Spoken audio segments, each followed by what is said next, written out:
സമാധാനത്തിൻ്റെയും പ്രത്യാശയുടെയും സന്ദേശവുമായി ക്രൈസ്തവർ ഇന്ന് ഈസ്റ്റർ ആഘോഷിക്കുന്നു.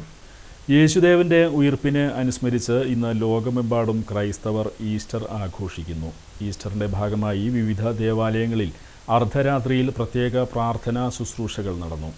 യേശുദേവൻ മരിച്ച് മൂന്നാം നാൾ ഉയിർത്തെഴുന്നേറ്റതിൻ്റെ സ്മരണയിൽ വിശ്വാസികൾ ദേവാലയത്തിലെ പ്രാർത്ഥനകളിൽ പങ്കാളികളായി.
കോട്ടപ്പുറം സെൻറ് മൈക്കിൾസ് കത്തീഡ്രലിൽ രൂപതാ മെത്രാൻ അംബ്രോസ് പുത്തൻവീട്ടിൽ ഈസ്റ്റർ ദിന തിരുകർമ്മങ്ങൾക്ക് നേതൃത്വം നൽകി.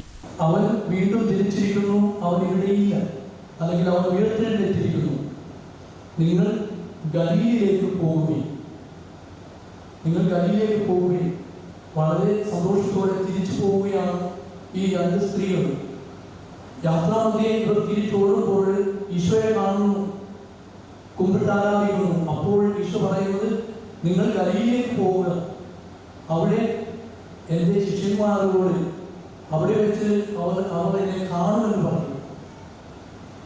ഫ്രാൻസിസ് പാപ്പ ഗലീലയിലേക്ക് പോവുക എന്നതിനെ കുറിച്ച് പറയുന്നത് പ്രധാനമാണ്. അത് രണ്ടു വിധത്തിലാണ്.